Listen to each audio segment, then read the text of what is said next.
Welcome back to the channel guys. और जैसा कि मैं आप लोगों से प्रॉमिस किया था कि मैं एक सीरीज़ पे काम कर रहा हूँ जो कि है फुटबॉल फॉर बिगिनर्स, ठीक है। तो इस सीरीज़ में मैं उन लोगों से बात कर रहा हूँ जो कुछ सीजनल फैंस भी हैं और जो बहुत ज़्यादा फुटबॉल को समझना चाहते हैं बट उनको इतनी समझ नहीं है, या आप जस्ट ट्यून्ड इन किए हैं फुटबॉल पे और दे वांट टू अंडरस्टैंड कि व्हाट एक्चुअली इज़ फुटबॉल, या मेरी वीडियोस वैसे ही देखते रहते हैं और उनको कुछ समझ नहीं आती। सो उन सब लोगों के लिए मैं एक छोटी सी वीडियो बनाना चाह रहा हूँ जिसमें मैं आपको जल्दी जल्दी समझाऊंगा, और ऑब्वियसली अगर उसके बाद भी कोई चीज़ें होंगी तो will discuss in another video. तो डोंट वरी, हम इस पर एक और फॉलोअप वीडियो भी बना सकते हैं। दैट डिपेंड्स कि अगर इसका फीडबैक कैसा और आप लोगों के कमेंट्स क्या आते हैं उन पर डिपेंड करेगा, ठीक है। सो जल्दी जल्दी चलते हैं, बेसिक्स ऑफ फुटबॉल ले लेते हैं। मैं कहीं ना कहीं फुटबॉल को कंपेयर करके समझा सकता हूँ क्योंकि साउथ एशिया में पाकिस्तान, इंडिया, बांग्लादेश में बहुत ज़्यादा ऐसे फैंस हैं जो क्रिकेट तो देखते ही। तो अगर क्रिकेट से कंपेयर कर लें, ठीक है, तो देखो क्रिकेट इंटरनेशनल फ्रंट पे होता है जहाँ पाकिस्तान की टीम है, इंडिया की टीम है, बांग्लादेश की टीम है, ठीक है, जो ऑस्ट्रेलिया की टीम है, इंग्लैंड की टीम है, ये इंटरनेशनल टीम्स है। फिर लीगें आ जाती हैं जैसे PSL है, IPL है, ठीक है।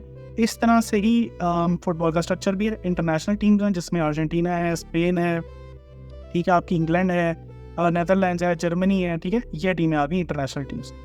एंड फिर हम बात कर लेते हैं लीग्स की।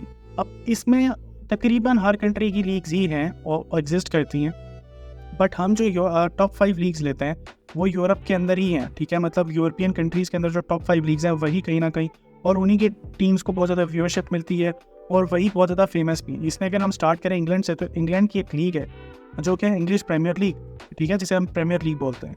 तो प्रीमियर लीग में जो मैनचेस्टर सिटी है, उनके अगेन देखो डिफरेंट सिटीज़ होते हैं। जैसे PSL के अंदर कौन सी टीमें खेलती हैं, इस्लामाबाद यूनाइटेड है या स्टफ लाइक दैट। IPL में अगर आप देख लो तो चेन्नई सुपर किंग्स हैं, ठीक है, स्टफ लाइक दैट। तो इस तरह से ही EPL के अंदर कुछ टीम्स हैं जैसे मैनचेस्टर सिटी है, मैनचेस्टर यूनाइटेड है, चेल्सी है जो लंदन में लंदन बेस्ड क्लब है, आर्सेनल है, ठीक है। इस तरह के क्लब्स हैं जो कि प्रीमियर लीग में कम्पीट कर रहे हैं। इसी तरह स्पेन की एक लीग है जिसको ला लीगा कहते हैं, ठीक है, क्योंकि वो स्पेनिश हैं तो वो ला लीगा बोलते हैं उसको। ला लीगा के अंदर बार्सिलोना है, रियल मैड्रिड है, एटलेटिको मैड्रिड है, विलारियल है, वेलेंसिया है, real Betis and so on, ठीक है। अब उसके बाद हम आ जाते हैं जर्मनी की लीग है जिसे बुंडेसलीगा बोलते हैं, ठीक है। वहाँ पे जर्मनी के बहुत अच्छे अच्छे क्लब्स हैं, RB लाइप्जिग है, ठीक है। उसके अलावा आपके पास बायर्न म्यूनिख है, डॉर्टमंड है।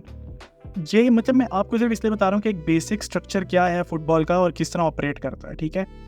इसी तरह हम बात करते हैं इटालियन लीग भी है, इटालियन लीग है। इटालियन लीग में भी बहुत ज़्यादा क्लब्स हैं जैसे यूवेंटस है, नापोली है, स्टफ लाइक दैट। इसी तरह फिर हम बात करते हैं फ्रेंच लीग की, जिसे लीग आम बोलते हैं।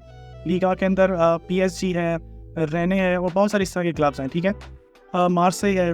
सो अब ये है बेसिक स्ट्रक्चर जो टॉप फुटबॉल है। अब इसी तरह PSL अगर आप पाकिस्तान के कॉन्टेक्स्ट में देखो तो PSL is the top level of cricket league.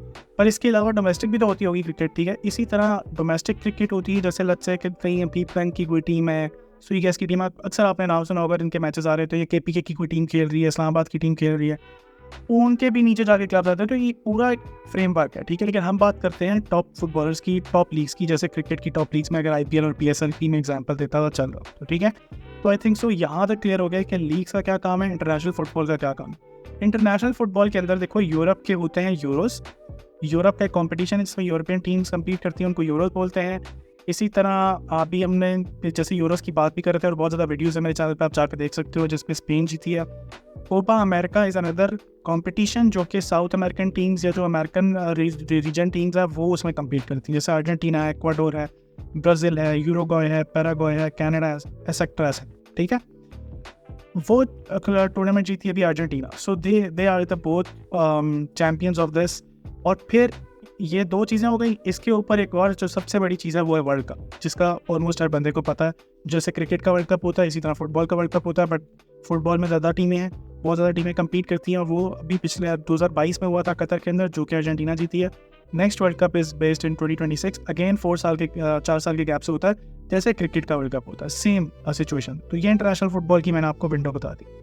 Club football की बात कर रहा था मैं, तो क्लब फुटबॉल में बहुत ज़्यादा क्लब्स आ जाते हैं, ठीक है। और उन क्लब्स में बहुत ज़्यादा ट्रांसफर्स भी होते हैं, होम ग्रोन प्लेयर्स भी होते हैं, उनकी अपनी अकेडमीज़ भी हैं। जैसे बार्सिलोना की है ला मासिया, वहाँ पे प्लेयर्स इन्वॉल्व करते हैं, बचपन में ही आ जाते हैं, छोटे छोटे यंगस्टर्स, इवन बहुत किड्स वो जो होते हैं 6-7 साल की उम्र में ही आ जाते हैं। और उनकी फिर क्लासेस भी नहीं होती हैं, स्कूलिंग भी वहीं होती है, वो रहते भी वहीं हैं, ग्रो भी वहीं करते हैं। और ऑब्वियसली पूरी अकेडमी टाइप सिचुएशन है जहाँ पे आपको हर तरह की एजुकेशन दी जाती है। फुटबॉल की ऑब्वियसली ज़्यादा होगी और जो बेसिक्स हैं वो भी आपको स्कूल जैसे होता है नॉर्मल, हम लोग जैसे बच्चे पढ़ के आए हैं वो भी सारा सीन होता है। अब हम बात कर लेते हैं प्लेयर्स की। अब प्लेयर्स का सीन ये है कि इसमें भी बहुत ज़्यादा ट्रांसफर्स होते हैं। जैसे आपने PSL या IPL में देखा होगा कि कोई प्लेयर पहले चेन्नई में खेल रहा है तो वो अगली दफ़ा दिल्ली डेयरडेविल्स में खेल रहा होगा या मुंबई इंडियंस में खेल रहा होगा फॉर एग्जांपल। इसी तरह यहाँ पे भी ट्रांसफ़र हो सकते हैं। जैसे मेसी सबसे ज़्यादा बार्सिलोना में खेले, फिर मेसी PSG चले गए, फिर वहाँ से इंटर मियामी चले गए। रोनाल्डो की अगर एग्जांपल दूँगी कि बहुत ज़्यादा फेमस फुटबॉलर्स हैं, इनको लोग फॉलो करते हैं। रोनाल्डो जैसे मैनचेस्टर यूनाइटेड में थे, फिर रियल मैड्रिड आए और फिर अब सऊदी के क्लब में अल नसर में खेल रहे हैं, ठीक है। सो इस तरह से प्लेयर्स के ट्रांसफर्स भी होते हैं और इसी तरह कोचेस भी होते हैं। जैसे फुटबॉल क्रिकेट में अगेन कंपैरिजन दोनों स्पोर्ट्स के इसलिए कर रहा हूँ कि ज़्यादातर लोग क्रिकेट देखते हैं तो उनको समझाने के लिए बहुत ईजी हो जाएगा। तो क्रिकेट में भी देखो कि एक टीम का कोच होता है, स्पोर्टिंग स्टाफ होता है पूरा, जिसमें ट्रेनर्स होते हैं, फिजियोज होते हैं, ठीक है, बहुत ज़्यादा। इसी तरह यहाँ पे भी है। अगर आपने देखा हो एक नई टूर्नामेंट के बैटिंग का कोच अलग है, बॉलिंग कोच अलग है, फील्डिंग कोच अलग है, इसी तरह यहाँ भी कोचेज होता है। गोल कीपिंग का एक अलग कोच होता है, एक बड़ा कोच और एक मैनेजर होता है जो कि इन सब चीज़ों को मैनेज कर रहा होता है, ठीक है। उसका फिर आगे असिस्टेंट मैनेजर होगा, फिजियो होगा, ट्रेनर होगा एंड बहुत ज़्यादा मतलब इसकी एक वेरिएशन। उसके बाद हम बात कर लेते हैं फॉर्मेशन की। फॉर्मेशन कैसे होती है? तो फॉर एग्जांपल अगेन क्रिकेट की एग्जांपल आएगी, स्टे विद मी। क्रिकेट की एग्जांपल लेते हैं। ओपनर्स होता है जो आके मैच को ओपन करते हैं, ठीक है। जैसे रोहित शर्मा थे, विराट कोहली थे इस पिछले T20 के अंदर। अगर इंडिया की एग्जांपल दूँ, पाकिस्तान की एग्जांपल दूँ तो हमारे किंग बॉब्जी और इनके साथ, ठीक है, अक्सर खेलते रहे Rizwan as an opener. So let's say कि ओपनर्स हैं, मिडल ऑर्डर है और फिर लोअर ऑर्डर है, ठीक है। इसी तरह यहाँ पे अटैकर्स होते हैं जिसमें स्ट्राइकर है और 2 विंगर्स हैं यूजुअली। अगर आप 3 के सेटअप में खेल रहे हो, 2 के सेटअप में भी खेल सकते हो। देखो क्या होता है कि 4 डिफेंडर्स के साथ एक टीम खेल सकती है, 3 डिफेंडर्स के साथ खेल सकती है, 5 डिफेंडर्स के साथ खेल सकती है। आपकी मर्जी, आप 1 डिफेंडर के साथ भी खेल सकते हो, ठीक है। और उसमें आपको जितने गोल पड़ेंगे वो यू नो बेटर। ज़्यादातर टीमें या ज़्यादातर जो मोस्टली यूज्ड फॉर्मेशन है वो है 4-3-3। 4 जैसे आपके पास 4 बॉलर है, लेट्स 4 बॉलर हैं आपके जो कि एंड पे आते हैं बैटिंग करने। उनमें से एक स्पिनर भी हो सकता है, फास्ट बॉलर भी हो सकता है, राइट। इसी तरह से यहाँ पे 4 डिफेंडर्स हैं जो कि 2 यूजुअली वाइड होते हैं, एक राइट बैक होता है और एक लेफ्ट बैक होता है, जो दोनों राइट और जो वाइड खेलते हैं। और फिर 2 बीच में आगे खेलते हैं जो कि सेंटर बैक्स होते हैं, ठीक है। गोलकीपर पीछे है, उनके आगे 4-5 बंदे हो गए, पीछे रह गए आपके 6 लोग। उन 6 में से जैसे एक मिडल ऑर्डर होता है, उसी तरह यहाँ पे होती है मिडफील्ड। मिडफील्ड के अंदर मोस्टली 3 प्लेयर भी खेलते हैं, 4 भी खेलते हैं, 5 भी खेलते हैं, 2 भी खेलते हैं। It all depends on the coach, but usually जो होता है, मैं वो स्ट्रक्चर आपको बता रहा हूँ। तो 3 मिडफील्डर्स अगर हैं तो उनमें से एक कहीं ना कहीं थोड़ा पीछे खेलता है, एक थोड़ा एडवांस खेलता है और एक उन दोनों की सपोर्ट बनता है मिड में। अगेन एक थोड़ा LCM होगा यानी कि लेफ्ट सेंट्रल मिडफील्डर, एक RCM होगा जो कि राइट सेंट्रल मिडफील्डर होगा, और एक CDM या जस्ट CM हो सकता है या DM हो सकता है जो उनको उनके पीछे खेल, या अगर तीनों साथ खेल रहे हैं तो भी हो सकता है। सो यूजुअली जैसे मिडल ऑर्डर होता है उस तरह से यहाँ पे मिडफील्डर्स होते हैं जो कि क्रिएटिविटी लेकर आते हैं गेम में, होल्ड करते हैं बहुत ज़्यादा बॉल को और ब्रिज बनते हैं between the defence and attack, ठीक है। अब इसी तरह जैसे ओपनर्स हैं क्रिकेट में, उस तरह यहाँ पे अटैकर्स हैं। एक स्ट्राइकर है जो कि फ्रंट के खेलता है जिसका काम है गोल स्कोर करना, और यूजुअली उसके साथ 2 विंगर्स खेलते हैं। वो 2 स्ट्राइकर्स भी खिला सकता है इकट्ठे, कि एक और एक, या फिर एक स्ट्राइकर के पीछे एक कैम जिसे कहते हैं सेंट्रल अटैकिंग मिडफील्डर।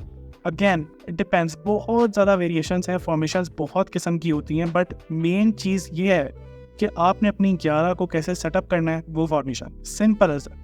आपने अपने 11 को क्या क्या रोल्स दिए हुए हैं, वो फॉर्मेशन है, ठीक है। इसी तरह जैसे क्रिकेट में अब आप सारे ओपनर्स तो नहीं खिला सकते, ना सारे बैट्समैन खिला सकते हो, ना सारे बॉलर्स खिला सकते हो। इसी तरह फुटबॉल में ना आप सारे डिफेंडर्स खिला सकते हो, ना सारे मिडफील्डर्स खिला सकते हो, ना सारे अटैकर्स खिला सकते हो। So you have to compete in a way कि आपने स्ट्रक्चर कैसा बनाना है टीम का, तो जो स्ट्रक्चर है उसको फॉर्मेशन कहते हैं, ठीक है। अब आ जाती है पॉइंट बेस्ड सिस्टम। अगर एक टीम जीतती है, लीग की बात करेंगे, नॉकआउट्स पे मैं आता हूँ, पहले लीग की बात करता हूँ, जैसे PSL है, IPL। तो अब देखो उनमें भी शुरू में ऐसे मैचेस होते हैं जहाँ पे एक स्कोर कार्ड बनता है, लेट्स से 6 टीमें कम्पीट कर रही हैं। यूजुअली जो लीग्स हैं उनमें 20 टीमें कम्पीट कर रही होती हैं, 20 डिफरेंट टीम, ज़्यादातर लीग्स में ये स्टैंडर्ड है। तो अगर 20 टीमें कम्पीट कर रही हैं तो वो सब आपस में 2-2 बार खेलती हैं, यानी एक टीम हो गई फॉर एग्जांपल बार्सिलोना, वो अदर 19 टीम्स के साथ 19 टाइम्स अपने होम पे खेलेगी और फिर 19 टाइम्स अवे खेलेगी। तो टोटल मैचेस कितने हुए? 19 + 19 38। So total number of matches जो होते हैं पर टीम जो खेलती है वो 38 मैचेस होते हैं पर टीम, ठीक है। तो 38 इंटू आप अगर वो करना हो तो फिर आपको टोटल नंबर ऑफ मैचेस मिल जाएंगे एक लीग में जितने होते हैं।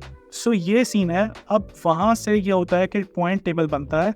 आपको विन, अगर आप मैच जीत जाते हो, लेट्स से 1-0 जीत जाते हो, 2-0 जीत जाते हो, 2-1 जो भी स्कोर लाइन थी, अगर आप मैच जीत गए हो आपको 3 पॉइंट्स मिलेंगे।